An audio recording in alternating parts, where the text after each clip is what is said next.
Hi, dear friends. Some words of Torah for Parshat Korach. Some years, Parshat Korach is the time for the rabbi to rail against the evils of machloket, dissent and discord among our people. But right now, I don't think that would strike the right chord among us. We are all united against an external enemy on multiple fronts. Thankfully, we are more or less a united people as a result. Nonetheless, there are some other good lessons to extract from Korach's rebellion against Moshe and Aharon. Korach and his band approached Moshe with the argument that it wasn't fair for only one tribe of the Jewish people to have a special, more sanctified role of temple service. The entire congregation is holy, they declared. We should all have equal access to this hallowed service. Moshe's response began with the word Boker, in the morning. Tomorrow morning, God will reveal whom he desires to perform the service. He then instructed Korach's men to take censer pans as part of the test, and they would be tested with the offering of incense the very next morning. Why did Moshe begin with the word Boker? Note that it doesn't say Baboker, in the morning, just plain Boker.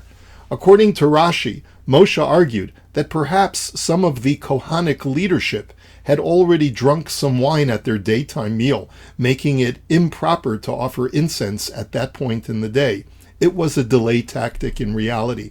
He was hoping that by delaying until morning, calmer minds would prevail, and they could avoid the entire conflict. The Netziv suggests that the word morning doesn't refer to the time of day. Rather, Moshe was saying that soon it would be clear as day that Hashem desires the Levite service and not anyone else's. Boker, it'll be so clear. This is what that word implies, since in the morning everything that was previously unclear because of the dark of night becomes clarified. Another suggestion is that during our sojourn in the desert, the manna fell every morning. According to the Talmud, the manna fell for the righteous closer to their tents, but the wicked had to travel further away from their tents in order to harvest that miraculous food from heaven. Moshe was simply suggesting that they wait until morning and see where each person's portion of manna fell.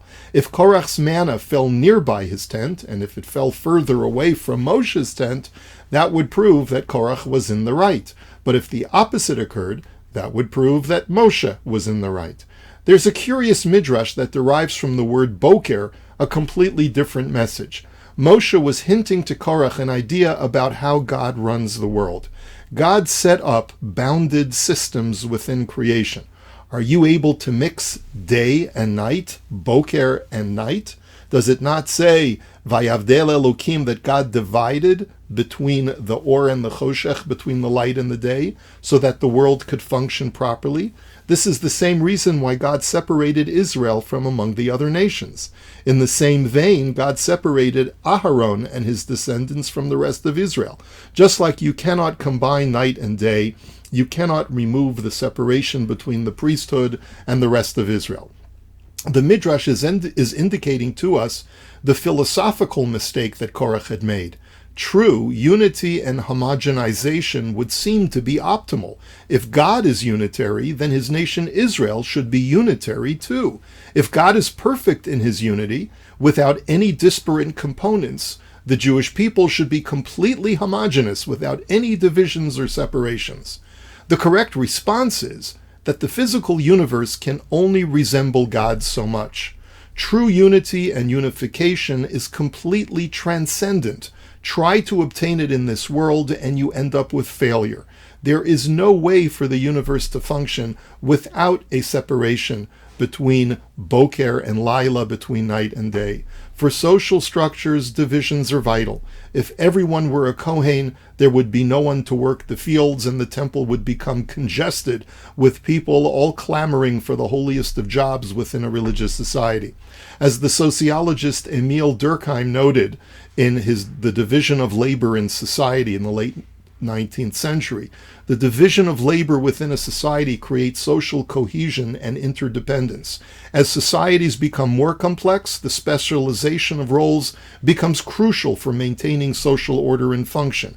It is through the division of labor that individuals become dependent on one another, and this interdependence is what binds society together.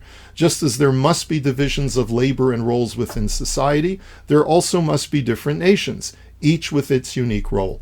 The fate of the Jewish people is that we must be separated from the rest of the world, even when sitting at the United Nations. Sometimes that separation is much more visible and glaring, especially times like the present, when we are being persecuted by the anti-Semites of the world. Rav Kook spoke about the benefits of living in a multifaceted world where not everything is light and good, and where man must struggle to find his way toward the light of holiness amidst a sea of darkness. Instead of seeing the division between the holy and the mundane as a necessary evil, Rav Kook viewed it as a great opportunity for each person to play his role as a co-creator of holiness within the world. Each individual can find his rightful place in this world and convert the mundane to the holy in the process through acts of goodness and holiness. Finally, we all know that times are very challenging right now. We are all searching for the Boker, that morning after, when peace is restored to the world, when governments return to sanity, and when the world is filled with kindness and benevolence instead of violence and malice. By Moshe using the word Boker, he was alluding to Korach that life is filled with aspirations for tomorrow. But if we constantly pine for what will be, we will never be able to enjoy what it is right now. He was saying to him, "This is your problem, Korach. You're a tomorrow morning man. You don't see what is right in front of you, the Korach who you currently are, and all that you have. You are instead yearning for a tomorrow that cannot possibly exist right now. We know that tomorrow will be a better day, but that should not stop us from enjoying and appreciating the lives we have today. Amidst the darkness, find the light and joy in what is here in front of us right now." May Hashem bring an end to all wars, dear friends, and may the bloodshed end very, very soon. May we all be blessed with the fortitude of seeing the blessings of today at that same time. B'mheira b'yameinu. Amen. Here's wishing you a beautiful Shabbos. Shabbat Shalom.